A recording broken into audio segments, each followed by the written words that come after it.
నమస్కారం. ప్రస్తుతం మనతో పాటు ప్రముఖ ఆధ్యాత్మికవేత్త, ప్రముఖ జ్యోతిష్య వాస్తు పండితులు ప్రొఫెసర్ ముల్లపూడి సత్యనారాయణ మూర్తి గారు ఉన్నారు. వారితో మాట్లాడేద్దాం.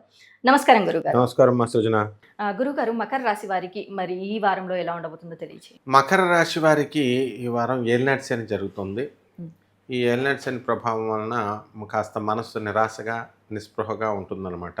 ఉమ్, ఆ తర్వాత మనకి ఈ మకర రాశి వారి యొక్క గ్రహస్థితిని చూసుకుంటే కేతువు మనకి కన్యలో, ఉమ్, శని కుంభం, ఆ తర్వాత రాహువు మీనం, కుజగురులు వృషభం, ఉమ్, రవి శుక్రులు కర్కాటకం, బుధుడు సింహరాశిలో ఉన్నాడు. ఈ యొక్క మకర రాశి వాళ్ళు ఎంతవరకు అప్పులు చేస్తారు, అప్పులన్నీ కూడా తీర్చేస్తారు. ఫస్ట్ పాయింట్, వృత్తి వ్యాపార ఉద్యోగ విషయాల్లో ప్రమోషన్స్ కోసం వెయిట్ చేస్తున్నారు. ప్రమోషన్స్ అన్నీ కూడా వచ్చేస్తాయి. కొంతమందికి భార్యాభర్తల మధ్య మిస్అండర్స్టాండింగ్స్ అవన్నీ కూడా సమసిపోతాయి. కోర్టు గొడవల్లో ప్రాబ్లమ్స్, కోర్టు సమస్యలకు వెళుతూ వస్తున్నారు. ఉమ్, అటువంటి వాళ్ళందరికీ కూడా కోర్టులో కేసులు జరుగుతున్నాయి, ఇంకా కొంచెం పెండింగ్ ఉంటాయి. మొత్తం మీద కొంతమందికి ట్రయల్ పీరియడ్ దగ్గరికి వస్తుంది కేసు. ఓకే. అలాగే లోన్లు తీసుకుని ఇల్లు కడతారు. ఆ లోన్లు కట్టడంలో కొంచెం ఇబ్బంది పడుతారు, కానీ వీళ్ళు ఎలాగోలాగ మాత్రం బండి లాక్కొని వస్తారు. ప్రేమ వ్యవహారాల్లో సక్సెస్ అవుతారు. ఉమ్, ఎకనామిక్ ఫ్రంట్లో మనకి వృత్తి వ్యాపార ఉద్యోగ విషయాల దగ్గరికి వచ్చేసరికి చక్కగా వీళ్ళు స్టాండర్డ్నెస్ ఉంటుంది, వృత్తిలో ఇంప్రూవ్మెంట్ అనేటటువంటిది ఉంటుంది, ప్రమోషన్స్ అనేటటువంటివి వస్తాయి. ఉమ్, ఆ తర్వాత ఎప్పటికప్పుడు ఈ యొక్క మకర రాశి వాళ్ళకి ఈ అలారం పెట్టి ఫోన్ మనల్ని అలర్ట్ చేస్తున్నట్టుగా జుమ్ అని సౌండ్తో చక్కగా ఈ వాళ్ళ ఫ్రెండ్స్ ఎప్పటికప్పుడు అలర్ట్ చేస్తూ ఉంటారు. జాగ్రత్త, ఈ పని చేయి, జాగ్రత్తగా ఇది చేయకు అని వాళ్ళ తల్లిదండ్రులు వీళ్ళంతా, అంటే అడ్వైజరీ బోర్డు ఎక్కువైపోద్ది అనమాట మకర రాశి వాళ్ళకి. ఈ ఎప్పుడూ తీసుకొని వాళ్ళు ఇప్పుడు విని బాగుపడతారు మన ఈ మకర రాశి వాళ్ళు.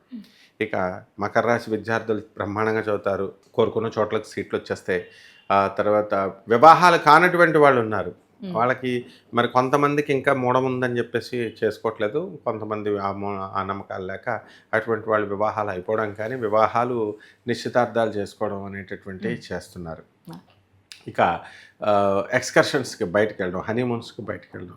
ఈ మధ్యన ఒక కొత్త ట్రెండ్ వచ్చింది. భార్యాభర్తలు ఇద్దరు ఇది వరకు పెళ్లి చేసుకుంటే కొంతకాలం మామూలుగా బయటికి గోవా గివా అనేవారు. ఆ తర్వాత ఇప్పుడు ఫారెన్ గేర్ అంటున్నారు. ఇప్పుడు మారిపోయింది. అందరూ కూడా పిఠాపురంలో ఫ్రీగా భోజనాలు పెడుతున్నారు, ఫ్రీగా రూములు ఇస్తున్నారు, భోజనాలు పెడుతున్నారు, అక్కడ పోదాం లేదా గణగాపురం పోదాం అని భక్తి కూడా పెరిగిపోయింది అనమాట. భక్తి కమ్ హనీమూన్ అనమాట. మరి ఈ విధంగా వీళ్ళంతా కూడా తీర్థయాత్రలకు వెళ్ళి చక్కగా ఎక్స్కర్షన్ యాత్రలాగా వీళ్ళు వెళ్ళడం అనేది జరుగుద్ది. ఇనప వ్యాపారాలు బ్రహ్మాండంగా సక్సెస్ అవుతాయి. ఎలక్ట్రానిక్ సంబంధమైన వ్యాపారాలు సక్సెస్ అవుతాయి. సర్వీస్ అంటే ఇవన్నీ కూడా ఫోన్స్ ఇవన్నీ కూడా సక్సెస్ అవుతాయి. సాఫ్ట్వేర్ కంపెనీ వాళ్ళ కొత్త కొత్త ప్రాజెక్ట్స్ వస్తాయి. లాయర్లు, డాక్టర్లు, ఇంజనీర్లు, సొంత వ్యాపారాలు చేసేటటువంటి వాళ్ళు, చార్టెడ్ అకౌంటెంట్స్, కాస్ట్ అకౌంటెంట్స్, వీళ్ళందరూ యాంకర్లు, వీళ్ళందరూ కూడా బ్రహ్మాండంగా ఉంటాయి. ఫ్రీలాన్స్లో చేసేటటువంటి వాళ్ళంతా రైటర్స్ అవని, యాంకర్స్ అవని, వీళ్ళ పరిస్థితి బాగుంటుంది. అలాగే చక్కగా ఈ సినీ సంగీత సాహిత్య రంగంలో ఉన్నటువంటి కళాకారులకు బ్రహ్మాండంగా వస్తుంది. ఒక్కటే ఏంటంటే మనకి ప్రతి పని ఉద్రేకంగా చేస్తారన్నమాట. ఈ వారం కసిగా చేస్తారు. ప్రభుత్వం నుంచి మరి అనుగ్రహం అనేటటువంటిది పుష్కలంగా ఉంది. ఆడవాళ్ళకి చాలా మనశ్శాంతిగా ఉంటుంది. మేము చుట్టాలంతా కూడా మమ్మల్ని అడిగి అన్ని పనులు చేస్తున్నారు అని చెప్పేసి చాలా సంతోషంగా ఉంటుందన్నమాట. భర్త మనకి గుర్తించకపోయినా ఆడపడుచులు, అత్తగారులు అంతా కూడా మనల్ని గుర్తిస్తున్నారు అని చెప్పి చాలా ఆనందంగా ఉంటారు. మంచి మంచి పెద్ద పెద్ద ఆర్ట్లు, బొమ్మలు అన్నీ వేయడానికి ప్రయత్నిస్తూ ఉంటారు ఈ యొక్క మకర రాశి వాళ్ళు. ఈ వారం వీళ్ళ ఆర్ట్లు చాలా ఎక్కువ రేట్లకి వీళ్ళకి వెళ్ళిపోతాయి అన్నమాట. అలాగే రెమెడీస్ దగ్గరికి వచ్చేసరికి శని జపం చేయండి, శని స్తోత్రాలు చదవండి, శనికి కిలో పావు నల్ల నువ్వులు, నల్లని వస్త్రాన్ని పేద బ్రాహ్మణులకి శనివారం నాడు ఉదయం 8 గంటలకి చక్కగా దానం చేయండి. అలాగే ఈ యొక్క మహాకాళి అమ్మవారి యొక్క హోమాన్ని శనివారం నాడు చక్కగా ఇంట్లో మనం హోమం చేసుకోవాలి.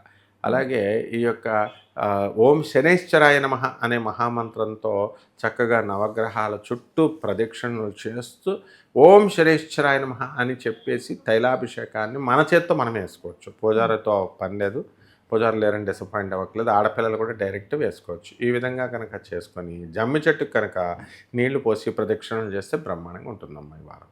అలాగే గురుగారు, మకర రాశి వారికి మరి ఈ వారంలో ఎలా ఉండబోతుంది, అలాగే వీరు ఎలాంటి పరిహారాలు పాటించాలనేసి చక్కగా వివరించారు. ధన్యవాదాలు. ధన్యవాదాలమ్మా.